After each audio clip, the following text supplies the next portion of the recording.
আল্লাহ তাআলা বলেন, ফাআম্মাল ইনসানু ইযা মাবতালাহু রাব্বুহু ফাআকরামাহু ওয়া না'আমা। আল্লাহ তাআলা মানুষকে পরীক্ষা করার জন্য যখন ফাআকরামাহু ওয়া না'আমা সম্মানিত করেন, নিয়ামত দেন, বড় পদ দেন, অনেক সম্পদ দেন, নিয়ামত দেন, ওই লোকটা তখন বলতে থাকে ফায়াকুলু রাব্বি আকরামান, আমার রব আমাকে সম্মানিত করেছে, আমাকে সম্পদ দিয়া সম্মান দিয়ে আমার রব আমাকে সম্মানিত করেছে। ও মনে করে আল্লাহ তাআলা ওকে এইটা ভালোবেসে দিয়েছে, অথচ আল্লাহ বলেন আমি ওকে এইগুলা দিয়েছি ওর পরীক্ষা নেওয়ার। আবার যখন মানুষের সম্পদের মধ্যে অভাব আসে, রিজিক সংকীর্ণ হয়ে যায়, আল্লাহ তাআলা বলেন ওয়া আম্মা ইযা মাবতালাহু ফাকদারা আলাইহি রিজকাহ। আল্লাহ তাআলা যখন মানুষের পরীক্ষা নেওয়ার জন্য রিজিককে সংকীর্ণ করে দেয়, কোটিপতিকে একেবারে পথের ফকির বানায় দেয়, সামর্থ্যবান মানুষটাকে সামর্থ্যহীন করে দেয়, অনেক বড় সম্মানিত ব্যক্তির সম্মান আল্লাহ তাআলা কেড়ে নেয়, তখন ওই মানুষগুলো বলতে থাকে ফায়াকুলু রব্বি আহানান, আমার রব আমাকে অপমানিত করেছে। মুফাসসিরিনে কেরাম বলেন ওই লোকটা কেমন যেন বলতে যায়, আমি সম্মান সম্পদের উপযুক্ত ছিলাম, কিন্তু আল্লাহ তাআলা আমাকে এগুলো দেয় নাই। নাউজুবিল্লাহ বলেন। সে নিজেকে উপযুক্ত মনে করে, আল্লাহ তাআলার ব্যাপারে অভিযোগ দেয় যে আমি যোগ্য ছিলাম কিন্তু আল্লাহ আমাকে দেয় নাই। এই কথা বলার দ্বারা সে আল্লাহ তাআলার ব্যাপারে ভিত্তিহীন অভিযোগ দায়ের করে। বলেন তো, আমি আপনি যেই জিনিস করি নাই, যেই জিনিসের সাথে আমার আপনার কোনো সম্পর্ক নাই, এমন কোন জিনিসের জন্য যদি কেউ আমাকে আপনাকে অভিযুক্ত করে, চুপ কইরা থাকবো নাকি জবাব দিব? চুপ থাকলে তো মনে করবে লোকটা মনে হয় জড়িত আছে। যতই দুর্বল আমি হই না কেন, কেউ যদি আমার ব্যাপারে কোনো মিথ্যা তহমত দেয়, অপবাদ দেয়, আমি প্রতিবাদ করব যে এর সাথে আমার কোনো সম্পর্ক নাই।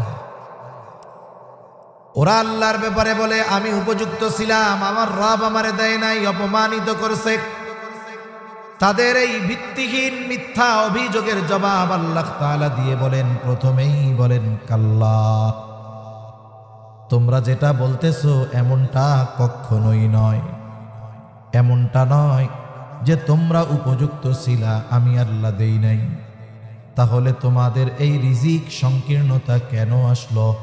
আল্লাহ সুবহানাহু ওয়া তাআলা এই কথা বলার পর মানুষের রিজিক সংকীর্ণতার কয়েকটা কারণ উল্লেখ করে। আম্মা বা'দু ফাআউযু বিল্লাহি মিনাশ শাইতানির রাজীম। বিসমিল্লাহির রহমানির রহিম।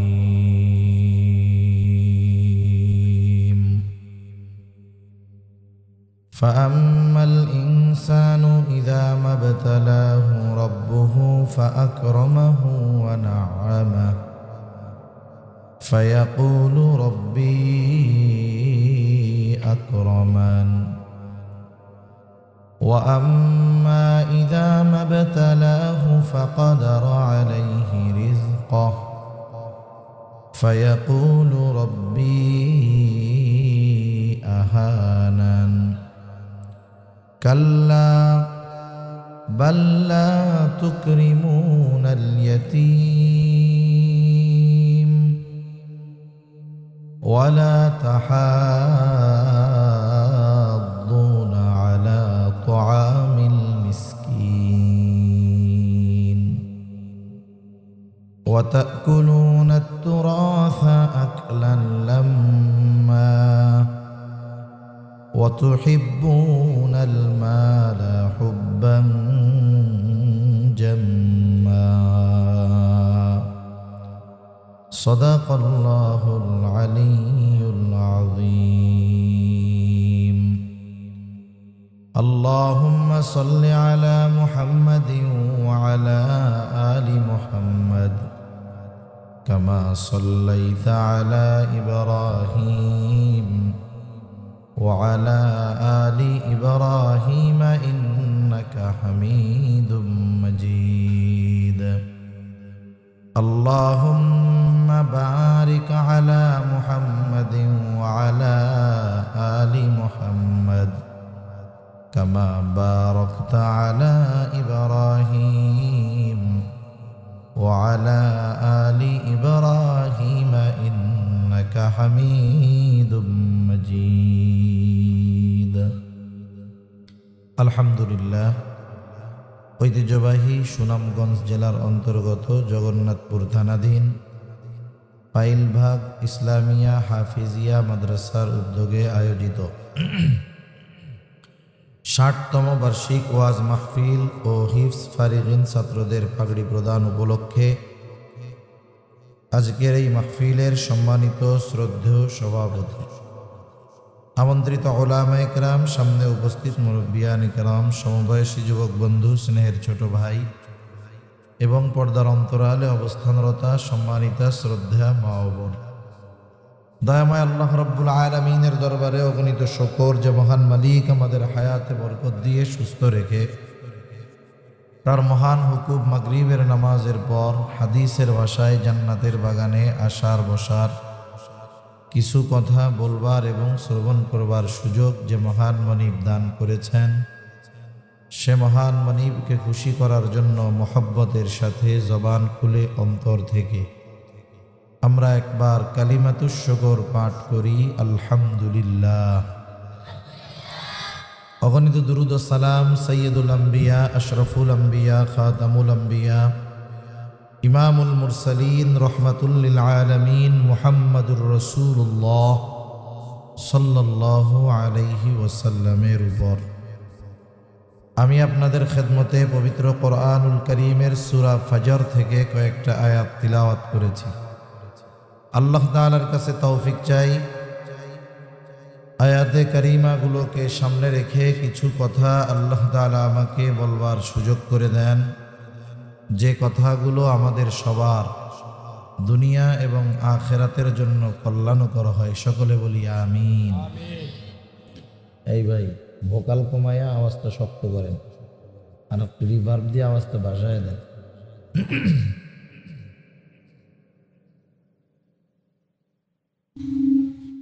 আল্লাহ সুবহানাহু ওয়া তাআলা এই দুনিয়াতে আমাদেরকে জীবন পরিচালনার জন্য, হায়াত পরিচালনার জন্য যত কিছু দরকার আল্লাহ তাআলা সব ধরনের দিক নির্দেশনামূলক আমাদেরকে পথ নির্দেশিকা আল্লাহ তাআলা দিয়ে দিয়েছেন। এ দুনিয়াতে চলার জন্য, বেঁচে থাকার জন্য রিজক প্রয়োজন। রিজক শব্দের অর্থ হলো জীবন উপকরণ। বেঁচে থাকার জন্য যা দরকার এ সব কিছুই রিজকের অন্তর্ভুক্ত। অনেক সময় আমরা মনে করি, ভাবি যে টাকা পয়সা, ধন দৌলত এগুলোই মনে হয় শুধু রিজক, অন্যান্য বিষয় মনে হয় অন্য কিছু হবে। টাকা পয়সা যেমন রিজক, একজন নেককার সন্তানও তেমন রিজক, একজন নেককার বিবিও তেমন রিজক। সমাজে সম্মানের সাথে বসবাস করতে পারা, ইজ্জত সম্মান, এটাও রিজকের অন্তর্ভুক্ত। রিজক এটা ব্যাপক অর্থবোধক একটি শব্দ। আল্লাহ সুবহানাহু ওয়া তাআলা বান্দার যেই বিষয়গুলোর ব্যাপারে দুনিয়াতে পরীক্ষা নেন, দুনিয়া কিন্তু পরীক্ষার জায়গা। এ দুনিয়াতে আল্লাহ সুবহানাহু ওয়া তাআলা বিভিন্ন সময়ে বিভিন্ন পদ্ধতিতে আমাদের পরীক্ষা নিয়ে থাকেন। মুমিনদের পরীক্ষা অন্যান্যদের তুলনায় আরো বেশি হয়। একটা মাদ্রাসায় একটা ছাত্র যখন ভর্তি হয়, ছাত্র যত ভালো হোক, মেধা যত ভালো হোক, ছাত্র যদি বলে হুজুর সব ঠিক আছে কিন্তু পরীক্ষা দিতে পারবো না, বলেন তো ওই ছাত্রকে শিক্ষক মাদ্রাসায় ভর্তি করবে নাকি করবে না? বলে যে পরীক্ষা দিবে না ওই রকম ছাত্র আমাদের লাগবে না। এ দুনিয়াতে যারা নিজেদেরকে মুমিন দাবি করে, ইমানদার দাবি করে, আল্লাহ সুবহানাহু ওয়া তাআলা এ দুনিয়াতে তাদের পরীক্ষা নিবেন, এটা আল্লাহ তাআলা ঘোষণা দিয়ে দিয়েছেন।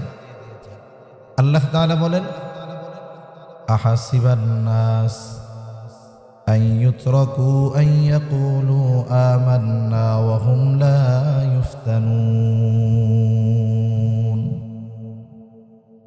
আল্লাহ রাব্বুল আলামিন বলেন, মানুষকে এটা মনে করে নাকি সে নিজেকে বলবে আমি মুমিন আর তাকে পরীক্ষা নেওয়া ব্যতীত ছেড়ে দেওয়া হবে? মানুষ কি এটা মনে করে নাকি? তার মানে আল্লাহ তাআলা বলেন, দুনিয়ায় যে নিজেকে মুমিন দাবি করবে অবশ্যই এই দাবির বিপরীতে তাকে পরীক্ষা নেওয়া হবে। যে বেঈমান তার পরীক্ষা নেওয়া আর না নেওয়াতে কি আসে যায়? যে বেঈমান সে তো অনন্তকাল জাহান্নামে থাকবে, এটা তো তার জন্য নির্ধারিত নির্দিষ্ট স্থান তার জাহান্নাম। কিন্তু আমরা যারা নিজেদেরকে মুমিন দাবি করি, আল্লাহ সুবহানাহু ওয়া তাআলা বিভিন্ন বিষয়ের মাধ্যমে আমাদের ঈমানের পরীক্ষা নেন।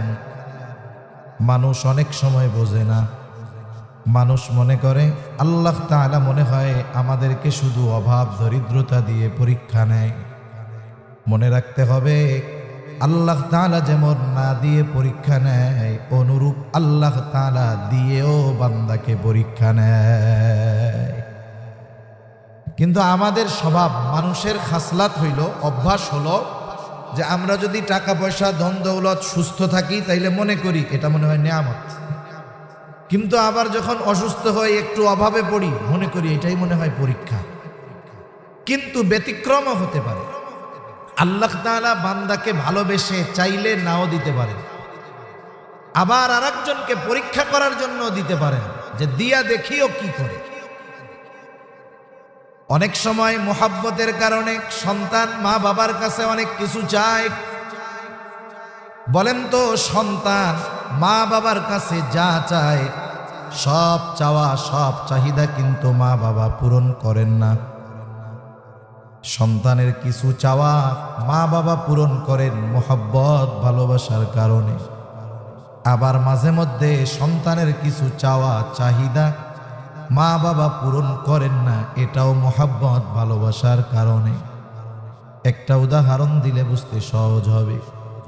মনে করেন আপনাদের এলাকার একটা যুবক ছেলে, সে সিলেট কলেজে লেখাপড়া করে, প্রযুক্তি বিশ্ববিদ্যালয়ে পড়ে। প্রতিদিন তাকে এখান থেকে কলেজে যেতে হয়, ভার্সিটিতে যেতে হয়। যাওয়ার সময় মাঝে মধ্যে সিএনজি পায় না, বাস পায় না, দেরি হয়ে যায়।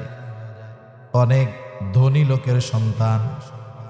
ওই ছেলেটাকে তার বন্ধুরা বলতেছে, বন্ধু তোমার বাবার তো টাকা পয়সার কোনো অভাব নাই, তোমার বাবার তো সম্পদের কোনো অভাব নাই, তুমি এক বাবার একমাত্র সন্তান, তুমি যদি তোমার আব্বাকে বলো তোমার একটা মোটর সাইকেল কিনে দিতে, তোমাকে যদি মোটর সাইকেল কিনে দেয় ফজিলত আছে।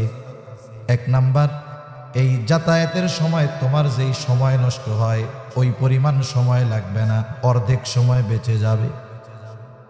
যথাযথ সময়ে তুমি কলেজে আসবা, লেখাপড়া ঠিক মতো করতে পারবা, সময়ও বাঁচবে, কষ্ট কম হবে।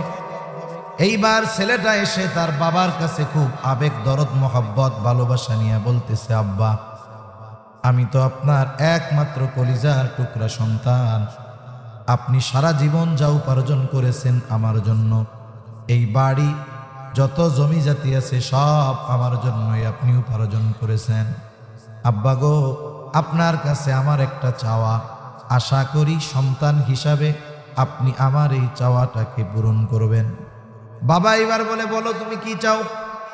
ছেলেটা এবার আবেগ দরদ নিয়ে বলে, আব্বু আমার প্রতিদিন কলেজে যাইতে কষ্ট হয়, সময় নষ্ট হয়, মাঝে মধ্যে ক্লাস পাই না, মাঝে মধ্যে গাড়ি পাই না, অনেক ঝামেলা হয়, কষ্ট হয়। আব্বু আপনি যদি আমার একটা মোটর সাইকেল কিনে দিতেন, তাইলে যথা সময়ে আমি ক্লাসে যাইতে পারতাম, আমার পড়াশোনার বড় উপকার হইত। ছেলেটা তার উপকারের জন্য বাবার কাছে মোটর সাইকেল চাইছে। এই মোটর সাইকেল পাইলে তার সময় বাঁচবে, লেখাপড়া ঠিক মতো হবে, ক্লাস ধরতে পারবে। বলেন তো এর জন্য এটা উপকারী নাকি উপকারী না? উপকারী। কিন্তু বাবা চিন্তা করতেছে ভিন্ন কথা।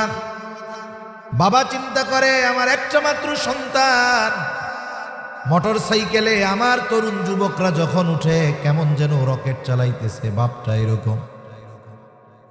এখন বাপ চিন্তা করে আমার ছেলেটাও তো যুবক, ফাঁকা রাস্তায় জোরে টান দিবে, কোন সময় এনা ট্রাভেলস মাইরা দিবে তার ঠিক নাই, কোন সময় ট্রাকের সাথে মেরে দিবে, আমার ছেলেটা দুনিয়া থেকে চলে যাবে।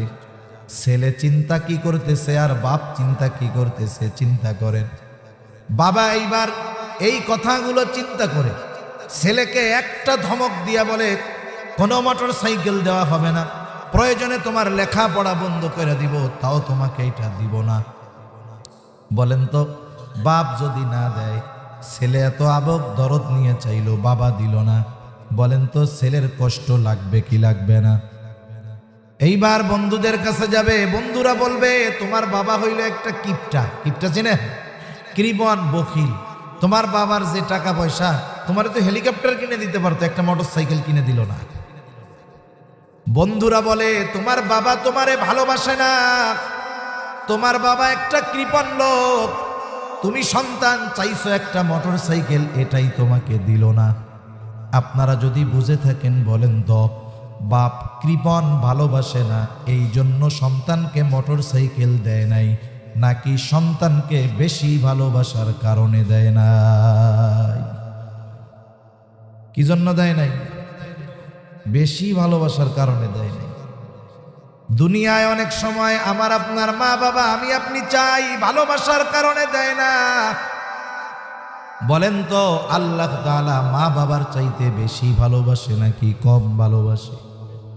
এই জন্য বান্দা আল্লাহর কাছে অনেক কিছু চায়। বান্দা বোঝে, আল্লাহ বুঝে যে এটা আমার বান্দাকে দিলে তার জন্য উপকার হবে না। এই জন্য অনেক সময় আল্লাহ মোহাব্বত করে বান্দাকে অনেক কিছু থেকে বঞ্চিত করে, চাইলেও দেয় না। এটা যে দেয় না, এটা আল্লাহ তাআলা বান্দাকে ভালোবাসার কারণে। সেজন্য আল্লাহ দিয়েও পরীক্ষা নেন, না দিয়েও পরীক্ষা নেন। যে মুমিন বান্দা সে বোঝে আল্লাহ দিয়া পরীক্ষা নেয়, কিন্তু যে বেঈমান, যে নাফরমান, গুনাহগার, পাপী, ও মনে করে দিলেই মনে হয় আল্লাহ শুধু ভালোবাসে। এই জন্য দেখবেন সমাজে অনেক বেনামাজি, নাফরমান, পাপী, অনেক টাকা পয়সা, ধন দৌলত, সামাজিক বড় পদের অধিকারী এমন লোক সমাজে আছে না নাই? দেখবেন মাঝে মধ্যে আপনার আমার কাছেও বলবে, ভাই আল্লাহ তাআলা আমারে খুব ভালোবাসে, ঠিকমতো ইবাদত করি না, নামাজ কালাম পড়ি না, তাই আল্লাহ কত কিছু দিছে, আল্লাহ খুব ভালোবাসে আমাকে। তাহলে ও মনে করতেছে কি আল্লাহ ওকে ভালোবেসে সম্পদ আর সম্মান দিছে, ও মনে করে ওইটা। কিন্তু আল্লাহ কি বলেন? আল্লাহ তাআলা বলেন, ফাআম্মাল ইনসানু ইযা মাবতালাহু রাব্বুহু ফাআকরামাহু ওয়া নাআমা। আল্লাহ তাআলা মানুষকে পরীক্ষা করার জন্য যখন ফাআকরামাহু ওয়া নাআমা, সম্মানিত করেন, নিয়ামত দেন, বড় পদ দেন, অনেক সম্পদ দেন, নিয়ামত দেন, ওই লোকটা তখন বলতে থাকে, ফায়াকুলু রাব্বি আকরামান, আমার রব আমাকে সম্মানিত করেছে, আমাকে সম্পদ দিয়া, সম্মান দিয়ে আমার রব আমাকে সম্মানিত করেছে। ও মনে করে আল্লাহ তাআলা ওকে এইটা ভালোবেসে দিয়েছে, অথচ আল্লাহ বলেন আমি ওকে এইগুলা দিয়েছি ওর পরীক্ষা নেওয়ার। আবার যখন মানুষের সম্পদের মধ্যে অভাব আসে, রিজিক সংকীর্ণ হয়ে যায়, আল্লাহ তাআলা বলেন, ওয়া আম্মা ইযা মাবতালাহু ফাকদারা আলাইহি রিজকাহ।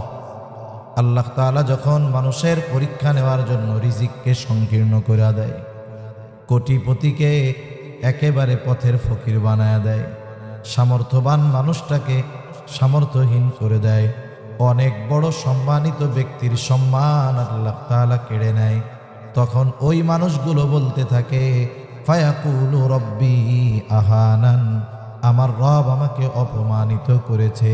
মুফাসসিরিনে কেরাম বলেন, ওই লোকটা কেমন যেন বলতে যায়, আমি সম্মান সম্পদের উপযুক্ত ছিলাম, কিন্তু আল্লাহ তাআলা আমাকে এগুলো দেয় নাই। নাউজুবিল্লাহ বলে। সে নিজেকে উপযুক্ত মনে করে, আল্লাহ তাআলার ব্যাপারে অভিযোগ দেয় যে আমি যোগ্য ছিলাম কিন্তু আল্লাহ আমাকে দেয় নাই। এই কথা বলার দ্বারা সে আল্লাহ তাআলার ব্যাপারে ভিত্তিহীন অভিযোগ দায়ের করে। বলেন তো, আমি আপনি যেই জিনিস করি নাই, যেই জিনিসের সাথে আমার আপনার কোনো সম্পর্ক নাই, এমন কোন জিনিসের জন্য যদি কেউ আমাকে আপনাকে অভিযুক্ত করে, চুপ কইরা থাকবো নাকি জবাব দিব? চুপ থাকলে তো মনে করবে লোকটা মনে হয় জড়িত আছে। যতই দুর্বল আমি হই না কেন, কেউ যদি আমার ব্যাপারে কোনো মিথ্যা তহমত দেয়, অপবাদ দেয়, আমি প্রতিবাদ করব যে এর সাথে আমার কোনো সম্পর্ক নাই। ওরা আল্লাহর ব্যাপারে বলে আমি উপযুক্ত ছিলাম, আমার রব আমারে দেয় নাই, অপমানিত করেছে। তাদের এই ভিত্তিহীন মিথ্যা অভিযোগের জবাব আল্লাহ তাআলা দিয়ে বলেন, প্রথমেই বলেন কাল্লা, তোমরা যেটা বলতেছো এমনটা কখনোই নয়। এমনটা নয় যে তোমরা উপযুক্ত ছিলা, আমি আল্লাহ দেই নাই। তাহলে তোমাদের এই রিজিক সংকীর্ণতা কেন আসলো? আল্লাহ সুবহানাহু ওয়া তাআলা এই কথা বলার পর মানুষের রিজিক সংকীর্ণতার কয়েকটা কারণ উল্লেখ করে। এ দুনিয়াতে আমরা কি কেউ চাই যে আমাদের জীবন উপকরণের মধ্যে সংকীর্ণতা আসুক? কেউ চাই? কেউ চাই না। বরং নবীজি দোয়াও শিখাইয়া দিয়েছেন যে আল্লাহ তাআলার কাছে আমরা প্রশস্ত রিজিক চাইব। আল্লাহুম্মা রযুকনা রিজকান ওয়াসিআ, আল্লাহুম্মা রযুকনা রিজকান হালালান তাইয়্যিবা। এই দোয়াগুলো আমরা আল্লাহর কাছে বলি আল্লাহ আমাদেরকে প্রশস্ত রিজিক দেন, আমাদেরকে উত্তম হালাল রিজিক দেন। আমরা কোনো সময় রিজিক সংকীর্ণতা চাই না, কিন্তু এরপরেও মানুষের জীবনে রিজিক সংকীর্ণতা কেন আসে? সেই কারণগুলোর মধ্যে কয়েকটা কারণ আল্লাহ তাআলা বর্ণনা করতেছে। পরিমাণের মধ্যেই যে বরকত, বিষয়টা এমন না। আমরা অনেক সময় মনে করি বেশির মধ্যে মনে হয় বরকত, বিষয়টা এমন না। আল্লাহ তাআলা চাইলে অল্পের মধ্যেও বরকত দিতে পারে।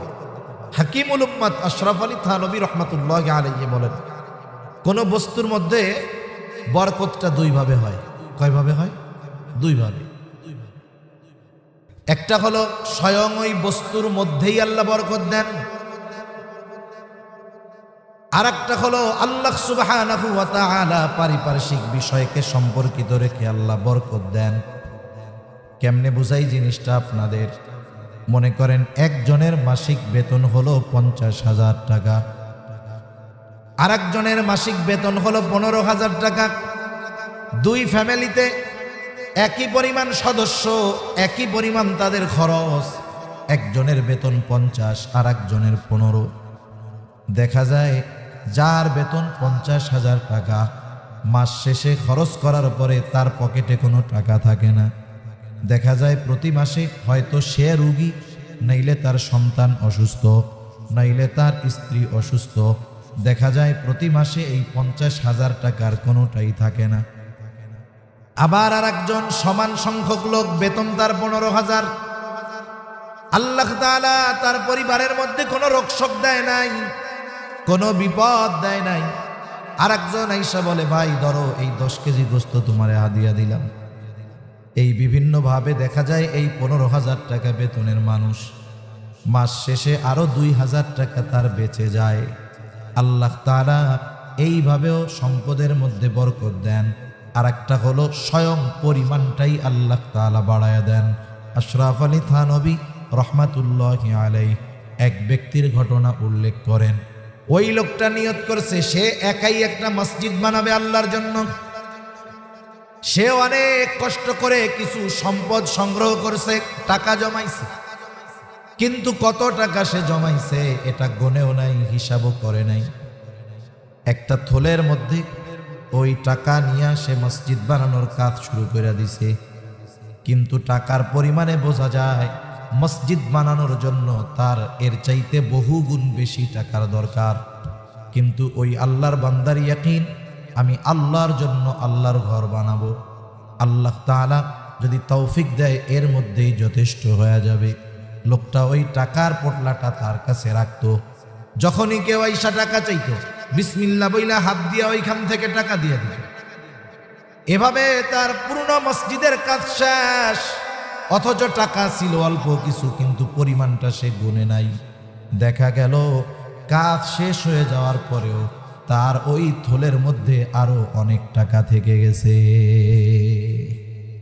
সেজন্য আল্লাহ তাআলা বরকত দুইভাবে দেয়। এর মধ্যে একটা হলো স্বয়ং বস্তুর মধ্যে আল্লাহ বরকত দেয়, নাইলে ওইটার ব্যবহারের ক্ষেত্রে আল্লাহ তাআলা বরকত দেয়। আমরা সবাই আল্লাহ তাআলার কাছে বরকতময় প্রশস্ত রিজিক চাই। কেউ চাই না যে আমাদের রিজিকের সংকীর্ণতা, রিজিকে অভাব আসুক। এজন্য টাকা পয়সা থাকলেই যে আমার সংকীর্ণতা আসবে না, বিষয়টা কিন্তু এমন না। মনে করেন সমাজে অনেক মানুষ আছে না, অনেক টাকা পয়সার মালিক, কিন্তু প্রতিদিন ইচ্ছা করলে এক একটা গরু জবাই দিয়া খাইতে পারে, কিন্তু ওই লোকটাকে আল্লাহ তাআলা এমন অসুস্থ করছে, গরুর গোশত খাওয়া তো দূরের কথা, সে ভাতও ঠিক মতো খাইতে পারবে না। আছে না এরকম? আবার কতজন আছে টাকা পয়সা অনেক নাই, কিন্তু আল্লাহ প্রত্যেক দিন ভালো খাওয়ায়। আপনাদের সিলেট অঞ্চলে আলহামদুলিল্লাহ এখানে এখন উলামায়ে কেরামের তাজিম অন্য জায়গার চাইতে অনেক বেশি। প্রায় মসজিদের মধ্যে এলাকার মানুষ হুজুরকে লজিং রাখতে চায়। প্রত্যেকেই আশা করে আমি হুজুরকে একদিন খাওয়াবো, মাসে একদিন হইলেও। দেখা যাবে এক মহল্লায় 60টা ফ্যামিলি, সবার ইচ্ছা আমি হুজুরের খাওয়ামু। তাইলে এক এক বাড়িতে হুজুর মেহমান হয় 2 মাসে একবার, 2 মাসে একবার। যার বাড়িতে যেই দিন লজিং, আগের দিনই ওই বাড়ির চাচি চাচাকে বলে, শোনো কালকে কিন্তু হুজুরের খাওয়ান। আমরা যা খাই তা খাই, হুজুর এটা খাওয়ানো যাবে না। তুমি বাজারে যাও, মুরগি আনবা, গোস্ত আনবা, গরু আনবা, প্রত্যেক দিন যার বাড়িতে খাওয়ান আগের দিন বাড়ির মানুষ এরকম বলে। আবার সন্তান যদি বিদেশে থাকে, ফোনে খোঁজ নেয়, মা হুজুরের খাওয়ান কবে আমাকে বাড়িতে? বলে অমুক দিন। বলে হুজুরে কিন্তু এবার এরকম খাওয়াইও। দেখা যায় হুজুরের বেতন 10,000 15,000, কিন্তু আল্লাহ তাআলা তাকে প্রতি মাসে এই পরিমাণ ভালো খাবার খাওয়ায়। ওইটা যদি তার টাকা দিয়ে কিনে খাওয়া লাগতো, 4 মাসের বেতন হলেও সম্ভব হইতো না। এটা আমি একটা উদাহরণ দিলাম আর কি। এইভাবে আল্লাহ তাআলা বিভিন্ন পদ্ধতিতে রিজিকের বরকত দিতে পারে। বেশি হইলেই যে বরকতময় রিজিক তা না, কমের মধ্যেও আল্লাহ তাআলা বরকত দেয়। ঠিক কিনা বলেন? এখন বলেন, আমরা সেই বরকতময় প্রশস্ত রিজিক চাই তো? কেউ চাই না রিজিক সংকীর্ণতা আসুক। এখন রিজিক সংকীর্ণতা কেন আসে? আল্লাহ তাআলা সেই কথাই বলেন। 1 নাম্বার, বাল্লা তুকরিমুনাল ইয়াতীম। রিজিক সংকীর্ণতার 1 নাম্বার কারণ হলো তোমরা ইয়াতিমকে সম্মান করো না।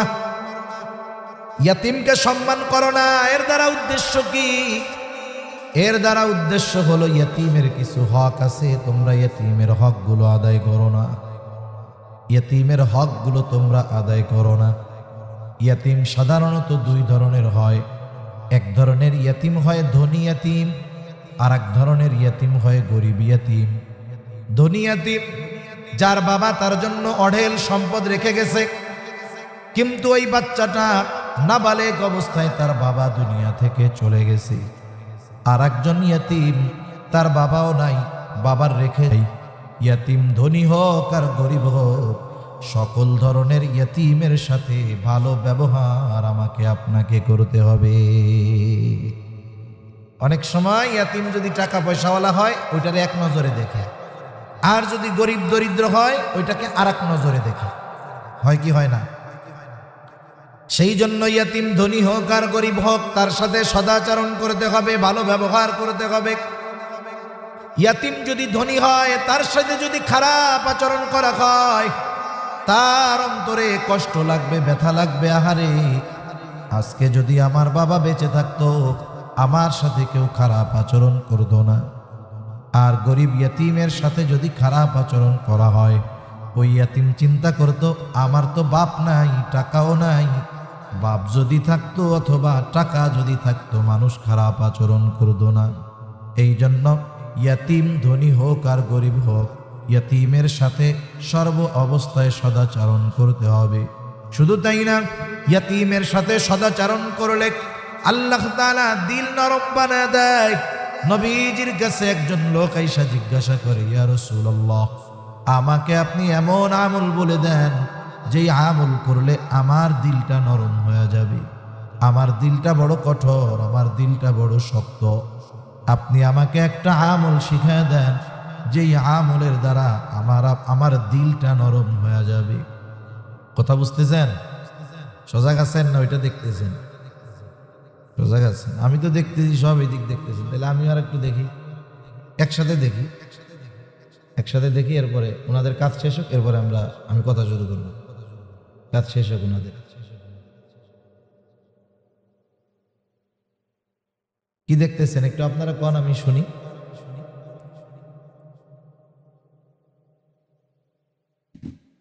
শুনেন, একটা হইল আর্টিফিশিয়াল, বুঝেন? আর্টিফিশিয়াল বুঝেন? কৃত্রিমতা। আর একটা হলো একেবারে স্বাভাবিক।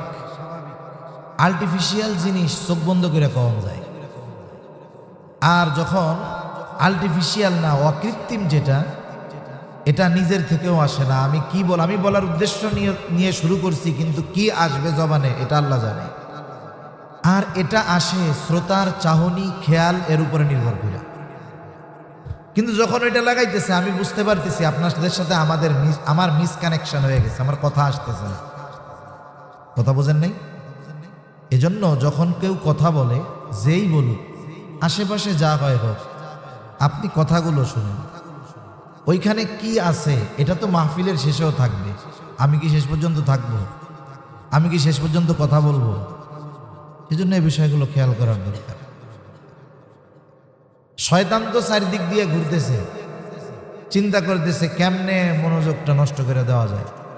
কিছু কথা যদি দিল দিয়া শুনেই বসে, আমল যদি কইরাই বসে, তাইলে হুজুরেরও লাভ হইল, মাদ্রাসা কর্তৃপক্ষেরও লাভ হইল, ওরও লাভ হয়ে গেল। সে তো চাইবে যে এরকম উল্টা পাল্টা হোক। এজন্য এদিকে খেয়াল দিয়ে একটু শুনেন, নাকি কষ্ট হইলে আমি শেষ করে দিই।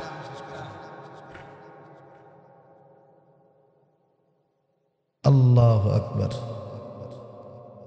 নবীজির কাছে একজন লোক আসছে, এসে বলে, ইয়া রাসূলুল্লাহ, আমার দিলটা বড় কঠিন, দিলটা বড় শক্ত, আপনি আমার একটা আমল শিখায়া দেন। রাসূলুল্লাহ সাল্লাল্লাহু আলাইহি ওয়াসাল্লাম বলেন, আমসাহ রাসাল ইয়াতীম ওয়া আত'ইমিল মিসকিন, তুমি ইয়তীমের মাথায় হাত বুলায় দাও আর মিসকিনকে খানা খাওয়াও, তাহলে আল্লাহ তাআলা তোমার কঠোর হৃদয়টাকে নরম বানায়া দিবে।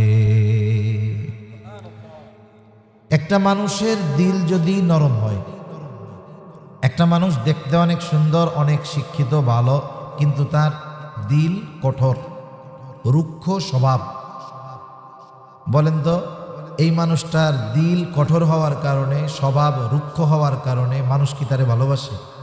ভালোবাসে। আর একজন কালা মানুষ, দেখতেও ভালো না, ওই রকম চেহারা ছবিও নাই, সুন্দরও লাগে না, কিন্তু তার দিলটা নরম, বলেন তো মানুষ তাকে মহব্বত করে কি করে না?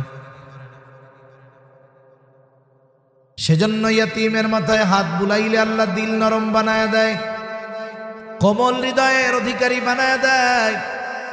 এই জন্য ইয়তীমের প্রথম হক হলো ইয়তীমের সাথে সদাচরণ করা, ভালো ব্যবহার করা। ইয়তীম ধনী হোক আর গরিব হোক, সাথে সাথে কেউ যদি ইয়তীমের অভিভাবক হতে পারে, ইয়তীম যদি অসহায় দরিদ্র হয়, তার অভিভাবকত্বের দায়িত্ব যদি কেউ গ্রহণ করতে পারে, লাভ আরো বেশি। ইয়তীমের অভিভাবক কারো যদি অ্যাবিলিটি থাকে হবেন। অনেক সময় মাদ্রাসায় ইয়তীম থাকে, অনেক জায়গায় ইয়তীমখানা আছে। আপনার এলাকার আশেপাশে হয়তো আপনার প্রতিবেশী এমন আছে গরিব অসহায়, বাবা মারা গেছে, ইয়তীম, মাদ্রাসাটায় ভর্তি করে দেন, ওর খরচটা আপনি চালায়া দেন। পুরাপুরি একজনের খরচ চালাইতে পারেন না, অর্ধেক চালান। অর্ধেক পারবেন না, অ্যাবিলিটি নাই, একটা অংশের দায়িত্ব নেন। আপনি গিয়া ওস্তাদরে বলেন, হুজুর এই ইয়তীম ছাত্রটা যদি লেখাপড়া না করে খারাপ হয়ে যাবে, আপনার মাদ্রাসায় ভর্তি করেন, এর খাবারের খরচটা আমি দিয়া দিব। অথবা প্রতি বছর যেই পোশাক লাগে সেটা আমি দিয়ে দিব, অথবা তার জুতা স্যান্ডেল তেল পানি যা লাগে আমি দিয়ে দিব। আপনি আমি যদি চেষ্টা করি ইয়াতীমের যে কোনো একটা বিষয়ের অভিভাবকত্ব যদি গ্রহণ করতে পারি, আশা করা যায় কিয়ামতের দিন ইয়াতীমের অভিভাবক হওয়ার কারণে নবীর সাথে জান্নাতে পাশাপাশি থাকতে পারবো। রাসূলুল্লাহ সাল্লাল্লাহু আলাইহি ওয়াসাল্লাম বলেন, আনা ওয়া কাফিলুল ইয়াতীম কাহাতাইনি ফিল জান্নাহ। আমি আর ইয়াতীমের অভিভাবক জান্নাতের মধ্যে পাশাপাশি অবস্থান করব। এই বলে নবী দুইটা আঙ্গুল ইশারা দিয়া দেখায়া দেন, এই দুইটা আঙ্গুল যেমন পাশাপাশি অবস্থানরত, ইয়াতীমের অভিভাবক আর নবীজিও তেমন পাশাপাশি অবস্থান করবে। সুবহানাল্লাহ বলেন। আরে নবীর সাথে থাকতে পারা কত সৌভাগ্যের ব্যাপার। হযরত আনাস রাদিয়াল্লাহু তাআলা আনহু থেকে বর্ণিত, তিনি বলেন, একদিন এক বেদুইন সাহাবী নবীজিকে আইসা প্রশ্ন করেছে, ইয়া রাসূলুল্লাহ মাতাস সাআহ, হে আল্লাহর রাসূল কিয়ামত কখন হবে? এই ব্যক্তির প্রশ্নের জবাবে নবীজিও তাকে পাল্টা প্রশ্ন করেছে, মা আদাত্তালাহা, তুমি জিজ্ঞাসা করতেছো কিয়ামত কখন হবে, কিয়ামতের জন্য তুমি কি প্রস্তুতি নিয়েছো? ওই লোকটা সহজে জবাব দিয়ে বলে, ইয়া রাসূলুল্লাহ, আমি আল্লাহ এবং তার রাসূলকে ভালোবাসি। নবীজি তার এই কথার জবাবে বললেন, আল মারউ মাআ মান আহাব্বা, যে যাকে মোহাব্বত করে তার সাথেই থাকবে। এই লোকটা বাড়ির পথে হাঁটা দিয়া দিল। হযরত আনাস রাদিয়াল্লাহু তাআলা আনহু বলেন, ইসলাম গ্রহণের পরে আমরা এতটা খুশি হই নাই যতটা খুশি নবীর সাথে থাকতে পারবো এই সংবাদ পেয়ে আমরা হয়েছি। নবীর সাথে জান্নাতে থাকা যাবে এই খবর শুনে সাহাবায়ে কেরাম কত খুশি। নবীর সাথে জান্নাতে থাকার সুযোগ আমাদেরও আছে। যেই কাজগুলো করলে নবীর সাথে থাকা যাবে, এই কাজগুলোর মধ্যে অন্যতম একটা কাজ, অন্যতম একটা আমল হলো ইয়াতীমের অভিভাবক হয়ে যাওয়া। আপনার আমার ঘরে যদি ইয়াতীম থাকে লাভ কি? আবু হুরায়রা রাদিয়াল্লাহু তাআলা আনহু থেকে বর্ণিত হাদিস, নবীজি বলেন, ওই ঘর কতই না উত্তম ঘর যেই ঘরে একজন ইয়াতীম আছে আর তার সাথে সদাচরণ করা হয়। নবীজি বলেন, ওই ঘর কতই না নিকৃষ্ট ঘর যেই ঘরে একজন ইয়াতীম আছে আর তার সাথে অসদাচরণ করা হয়। বুজুর্গানে দিন বলেন, বিষয়টা হলো এই রকম, যেই ঘরে ইয়াতীম আছে ওই ঘরওয়ালা বড় সৌভাগ্যবান যদি সেই ইয়াতীমের সাথে সদাচরণ করে। নবীজি বলছেন উত্তম ঘর, তার মানে যেই ঘরে ইয়াতীমের সাথে সদাচরণ করা হয় ওই ঘর আল্লাহ রহমত বরকত দিয়া ভরপুর করে দেয়। আবার যেই ঘরকে নবীজি নিকৃষ্ট ঘর বলেছেন, ওই ঘরে ইয়াতীমের সাথে যদি খারাপ আচরণ করা হয় ওই ঘর থেকে রহমত বরকত দূর হয়ে যায়। এই জন্য ইয়াতীমের অভিভাবক যদি হওয়া যায়, বলেন লাভ না লস? দুনিয়ারও লাভ, আখিরাতেরও লাভ। সাথে সাথে আমার আপনার অধীনে যদি কোনো ইয়াতীম থাকে আর ওই ইয়াতীমের যদি কোনো সম্পদ থাকে, খবরদার খবরদার, ওই নাবালক ইয়াতীমকে ঠকাইয়া ইয়াতীমের সম্পদ আমি আপনি ভক্ষণ করব না। কারণ সাধারণভাবে অন্যায়ভাবে কারো সম্পদ ভক্ষণ করা এটা জঘন্য এক অপরাধ। টাকা পয়সা জমি জাতি যাই অন্যায়ভাবে ভোগ করুক না কেন, এটা বান্দার হক। কিয়ামতের দিন এর কারণে হক আদায় করতে হবে সওয়াব দিয়া, অথবা অন্যের গুনাহ নিয়ে হক আদায় করতে হবে। আবার নবীজি সতর্ক করে দিয়ে বলেন, কেউ যদি দুনিয়ায় কারো 1 বিঘত জমিন অন্যায়ভাবে দখল দেয়, নবী বলেন কিয়ামতের দিন 7 তবক জমিন তার গলার সাথে পেঁচায়া দেওয়া হবে। সাধারণভাবেই অন্যের হক নষ্ট করা, ভক্ষণ করা এটা জঘন্য এক গুনাহ। এই সম্পদটা যদি ইয়াতীমের হয় এটা আরো জঘন্য গুনাহ। ইয়াতীমের সম্পদকে আল্লাহ তাআলা আগুনের সাথে তুলনা করেছেন। আল্লাহ তাআলা বলেন, ইন্নাল্লাযীনা ইয়াকুলুনা আমওয়ালাল ইয়াতামা যুলমান ইন্নামা ইয়াকুলুনা ফি বুতুনিহিম নারা ওয়া সায়াসলাউনা সাঈরা। আল্লাহ তাআলা বলেন, নিশ্চয়ই যারা অন্যায়ভাবে ইয়তীমের সম্পদ ভক্ষণ করে, ইন্নামা ইয়াকুলুনা ফি বুতুনিহিম নারা, তারা কেমন যেন আগুন দিয়ে তাদের পেট ভরপুর করে। বুঝে থাকলে একটু কষ্ট করে জবাব দিবেন জবান খুলে। বলেন তো, আগুনের স্থান জান্নাত নাকি জাহান্নাম? এই জন্য আল্লাহ তাআলা বলেন, ওয়াসায়াসলাউনা সাঈরা, অচিরেই তার আবাসস্থল হবে জাহান্নাম। এই জন্য ইয়তীমের সম্পদ আমরা ভক্ষণ করব না। আর ইয়তীমের সম্পদ ভক্ষণ করা, ইয়তীমের হক নষ্ট করা, এটা হলো আবু জেহেলের খাসলাত। পবিত্র কোরআনুল কারীমের প্রসিদ্ধ একটা সূরা, সূরা মাউন। এই সূরার মধ্যে আবু জেহেলের খাসলাতের কথা আল্লাহ তাআলা জানান।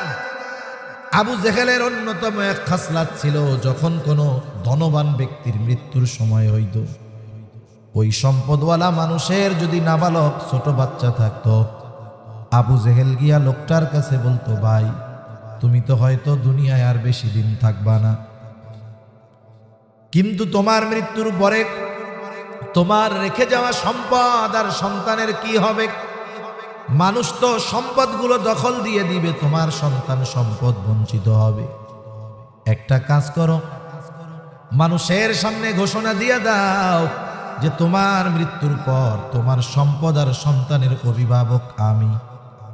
লোকটাও চিন্তা করত, আবু জেহেল যদি আমার সন্তান এবং সম্পদের অভিভাবক হয়ে যায়, সে তো গোত্রপতি লিডার, অন্য কেউ আমার সন্তান আর সম্পদের দিকে চোখ তুলে তাকাবে না।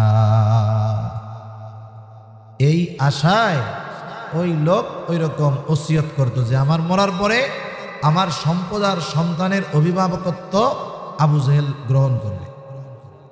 লোকটা যখন মারা যাইত, সম্পদ আবু জেহেলের অধীনে থাকত। ওই নাবালক বাচ্চা যখন প্রাপ্তবয়স্ক হইত, আর যখন আবু জেহেলের কাছে তার হকটা বুঝা নিতে যাইত, আবু জেহেল তো সম্পদ দিতই না, ঘাড় ধাক্কা দিয়ে তারে বাইর কইরা দিত। এটা হলো আবু জেহেলের অন্যতম এক খাসলাত। এই জন্য যারা ইয়তীমের সম্পদ ভক্ষণ করে, এরা হলো আবু জেহেলের দলের লোক। আর ইয়তীমের সাথে সদাচরণ করা, ভালো ব্যবহার করা, ইয়তীমের হক যারা আদায় করে, এটা হলো নববী এক গুণ। আল্লাহ তাআলা আমার আপনার নবীকেও বলেন, ওয়ালা, আপনি ইয়তীমদের সাথে ধমকের সুরে কথা বলবেন না, ওয়ালা ইয়াহুদ্দু আলা তুআমিল মিসকিন। আর আবু জেহেলের খাসলাত ছিল এইটা, যে শুধু তাই না, আবু জেহেল কিন্তু মিসকিনদেরও খানা দিত না। রিজিক সংকীর্ণতার দ্বিতীয় কারণ এইটা, ওয়ালা তাহাদ্দুনা আলা তুআমিল মিসকিন। আর আবু জেহেলের ব্যাপারে আল্লাহ তাআলা বলেন, ওয়ালা ইয়াহুদ্দু আলা তুআমিল মিসকিন। আবু জেহেল মিসকিনদের খানা প্রদানে নিরুৎসাহিত করে। এখানে দ্বিতীয় বিষয়টা উল্লেখ করা হয়েছে। দ্বিতীয় বিষয় উল্লেখ করার দ্বারা প্রথম বিষয়টা এর মধ্যে অন্তর্ভুক্ত হয়ে যায়। যেমন মোট কথা হইল বিষয়টা এইরকম যে ওরা নিজেরাও মিসকিনদের খাবার দেয় না, অপরকেও খাবার দিতে উৎসাহ দেয় না। এখন বলেন, যে নিজে ইয়াতিম মিসকিন খাওয়ায়, সে আর একজনকেই না বলবে যে আপনিও খাওয়ার ফজিলত আছে। যে খাওয়ায় না, সে তো বলবেও না। সুতরাং যারা ইয়াতিমদের খানা প্রদানে, মিসকিনদের খানা প্রদানে নিরুৎসাহিত করে, ওই যে প্রথম বিষয়টা, তারা নিজেরাও খাওয়ায় না, এজন্যই অপরকে নিরুৎসাহিত করে। আল্লাহ তাআলা রিজিক সংকীর্ণতার দ্বিতীয় কারণ বলেন, ওয়ালা তাহাদ্দুনা আলা তুআমিল মিসকিন। তোমাদের রিজিক সংকীর্ণতার দ্বিতীয় কারণ হলো তোমরা মিসকিনদের খানা প্রদানে অপরকে উৎসাহ দাও না, নিজেরাও দাও না, অপরকেও দাও না, বরং নিরুৎসাহিত করো। অথচ খানা খাওয়ানো সাধারণভাবে ফজিলতের কাজ। রাসূলুল্লাহ সাল্লাল্লাহু আলাইহি ওয়াসাল্লামের কাছে এক লোক আসছে। এসে জিজ্ঞাসা করে আইয়ুল ইসলামি খাইর, ইসলামের মধ্যে সর্বোত্তম আমল কোনটা? নবীজি ছিলেন উম্মতের রূহানি ডাক্তার। একই প্রশ্নের জবাব ব্যক্তিভেদে নবীজি উত্তরও ভিন্ন রকম দিতেন। প্রশ্ন এক, কিন্তু ব্যক্তির অবস্থা ভিন্ন। নবীজি ব্যক্তির অবস্থার আলোকে জবাব দিতেন। এই লোকের এই প্রশ্নের জবাবে নবীজি বলতেছেন তুতঈমুত তাআম ওয়া তাকরাউস সালাম আলা মান আরাফতা ওয়া মান লাম তারিফ। তুমি মানুষকে খানা খাওয়াও আর পরিচিত অপরিচিত সবাইকে বেশি বেশি সালাম দাও। এক নম্বরে নবীজি বলছেন মানুষকে খানা খাওয়াও।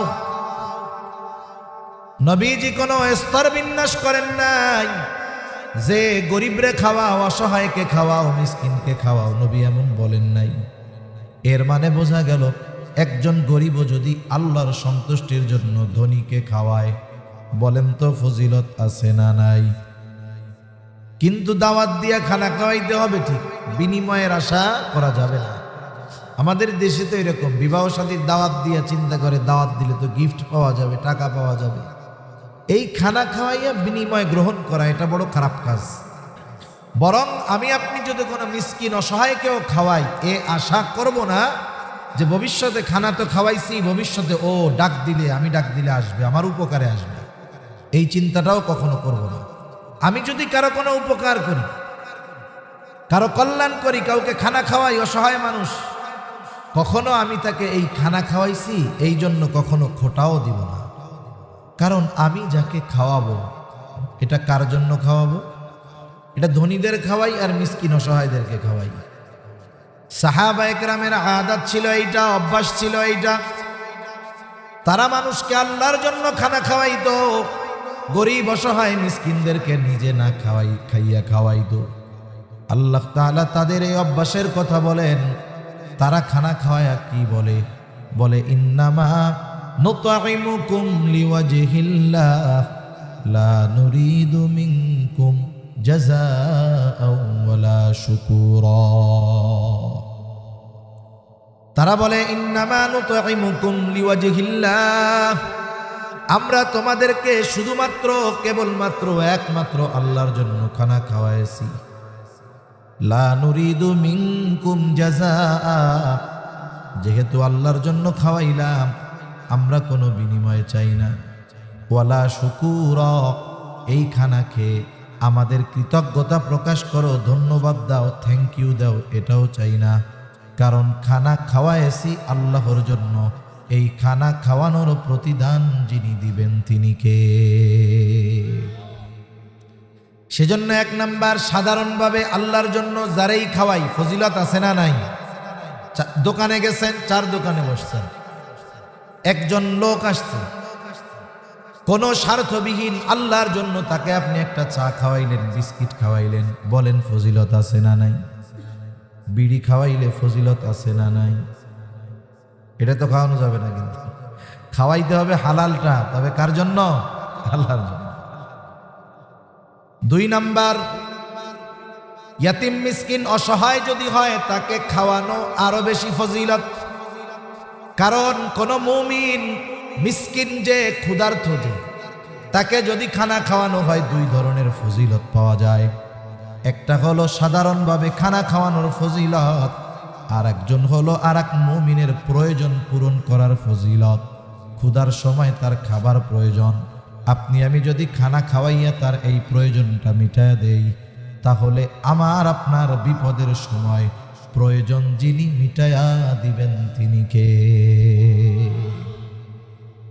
আবার দেখেন, খানা খাওয়ানো কিছু কিছু সময় ঈমান সম্পৃক্ত বিষয়। আমার আপনার প্রতিবেশী যদি অভাবী, দরিদ্র, ক্ষুধার্ত হয়, রাসূলুল্লাহ সাল্লাল্লাহু আলাইহি ওয়াসাল্লাম বলেন লাইসাল মুমিন আল্লাযী ইয়াশবাউ, ওই ব্যক্তি মুমিন নয় যে পেট ভরে খায় আর তার প্রতিবেশী অভুক্ত থাকে। নবীজি বলেন এই ব্যক্তি মুমিন নয়। এই জন্য আমার আপনার প্রতিবেশী যদি অভাবী থাকে, দরিদ্র থাকে, গরিব থাকে, তাদের ব্যাপারে খোঁজ খবর রাখবো কি রাখবো না? রাখবো তো ইনশাআল্লাহ। রাসূলুল্লাহ সাল্লাল্লাহু আলাইহি ওয়াসাল্লাম এক হাদিসের মধ্যে বলেন, তোমরা তরকারির মধ্যে ঝোল বাড়ায়া দাও, পানি বাড়াইয়া ঝোলটা একটু বেশি বেশি করো। কেন করবা? যাতে প্রতিবেশীর খোঁজ খবর নিতে পারো। আইরে প্রতিবেশীর হকের ব্যাপারে নবীজি বলেন, আমি তো প্রতিবেশীর হকের ব্যাপারে ভাবতেছিলাম।